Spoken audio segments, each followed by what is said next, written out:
Sa pinakatahimik na bahagi ng gabi, kapag ang buwan ay tila nakabitin sa kawalan at ang hangin ay kumakapit sa balat ng may lamig na hindi may paliwanag, may mga tunog na tila nagmumula sa pagitan ng dalawang mundo. Isang biglang pagngiyaw, matinis at mahaba na sinusundan ng hampasan at pagkuskusan ng mga paa sa sahig. Ang iyong mga matay magigising, ang iyong pandamay matutulis, at mararamdaman mo ang isang kakaibang presensya sa loob ng iyong tahanan. Ito ba'y simpleng galit ng hayop o isang babalang ibinubulong ng gabi sa pamamagitan ng mga nilalang na bantay ng hiwaga? Magandang araw sa ating lahat at welcome po muli sa ating YouTube channel. Sa video ito, tatalakayin natin kung ano nga ba ang dahilan bakit tayo biglang nagigising sa kalaliman ng gabi dahil sa away ng mga pusa at ang misteryong bumabalot dito. Bakit nga ba nag-iiyak o nag-aaway ang mga pusa sa kalaliman ng gabi? Unang dahilan nito ay ang pagtatalo sa teritoryo. Ang pusa ay may matinding koneksyon sa lugar na kanyang inangkin. Kapag ito'y nalabag, maaaring sa amoy ng ibang hayop o presensya ng bagong pusa, sumisiklab ang tunggalian. Lalo na kapag may hindi kilalang pusa ang pumasok sa loob ng inyong bahay sa mga oras na iyon. Pangalawa ay pag-aagawan sa pinagmumulan ng lakas. Maging ito man ay pagkain, laruan, o lugar na pinaniniwalaan nilang ligtas, hindi sila basta-basta sumusuko. Pangatlo ay panahon ng pagnanasa. Sa oras ng init, nagiging matindi ang enerhiya ng pusa. Tinatawag ito ng kalikasan at madalas ay sinusundan ng matitinis na iyakan. Pang-apat ay ang pagtugon sa hindi nakikita. Minsan, tila bigla silang nag-aaway dahil may nararamdaman silang presensya na para sa tao ay walang anyo.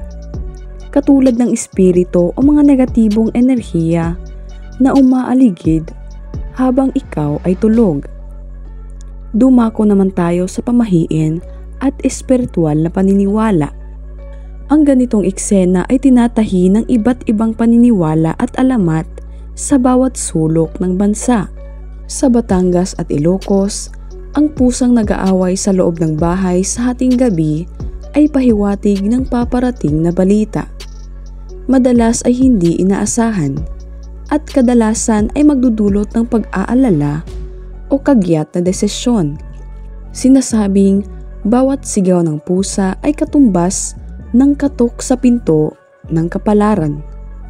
Sa Cavite at Pampanga, pinaniniwalaang ang hayop ay sumasalamin sa damdamin ng tao. Kapag ang tahanan ay puno ng tensyon o hindi pagkakaunawaan, mas madalas magpakita ng agresyon ang mga alaga. Ayon sa matatanda, kung mainit ang dugo ng tao, nag-aapoy din ang dugo ng hayop. Sa Antique at Siquijor, kilala ang pusa bilang bantay na nakakakita sa mga espiritu, maligno o engkanto. Kapag bigla sila nag-aaway sa kalagitnaan ng gabi, pinaniniwalaang may dumaan o pumasok na nilalang na may masamang intensyon at ang kanilang galit ay paraan ng pagtataboy. May paniniwala pa na kung ang mga pusa ay tumingin sabay sa isang sulok habang nag-aaway, iyon ang puntong pinagmumulan ng masamang presensya. Sa Leyte, ang ganitong pangyayari ay tinuturing na anunsyo ng pagbabago sa kabuhayan o takbo ng buhay. Kung mabilis huminto ang alitan, magaan at positibo ang pagbabagong darating.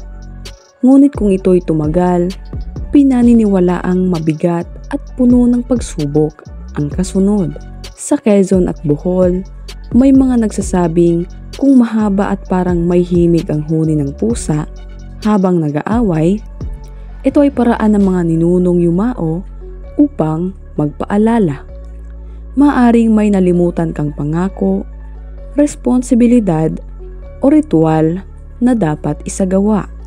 Pinaniniwalaang kung may dalawang pusa na magkaibang kulay na mag-aaway sa mismong gitna ng bahay, ito'y hudyat na may dalawang magkasalungat na enerhiya ang nagsasalubong.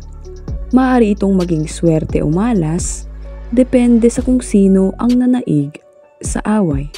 May mga matatandang nagsasabi na ang pusang nag-aaway sa loob ng bahay ay nagbubukas ng pintuan sa panaginip ng isa sa mga nakatira. Kaya't ang susunod na gabi ay magkakaroon ng kakaibang panaginip o premonisyon. Upang maiwasan ang ganitong gawain, narito ang mga karaniwang ritual ayon sa pamahiin. Una, magdasal at mag-antada upang isara ang pintuan sa masamang enerhiya. Pangalawa, pakainin ang mga pusa upang humupa ang kanilang init ng damdamin at mas maging protektado ang tahanan. Pangatlo, magsindi ng insenso, kamanyang o dahon ng sambong upang linisin ang kapaligiran. Pang-apat, buksan sandali ang pinto para palabasin ang malas o masamang hangin. At panglima, wisikan ng asin ang mga sulok na tinitignan ng mga pusa upang isilyo laban sa masasamang presensya. Sa pagitan ng siyensya at pamahiin, nananatili ang pusa bilang nilalang na naglalakad sa hangganan ng dalawang mundo, ang nakikita at ang hindi nakikita. Maaring ang kanilang sigaw sa kalaliman ng gabi ay simpleng sigalot lamang, ngunit maaari rin itong maging tinig ng babala, pahiwatig ng pagbabago o paalala mula sa mga ninuno. Sa huli, ang tanong ay hindi kung sila'y may nais iparating, kundi kung tayo ba'y handang makinig sa kanilang bulong na nakabalot sa misteryo ng gabi. Maraming salamat po sa inyong panonood at sana po ay meron tayong natutunan sa videong ito. Good luck and God bless po sa ating lahat.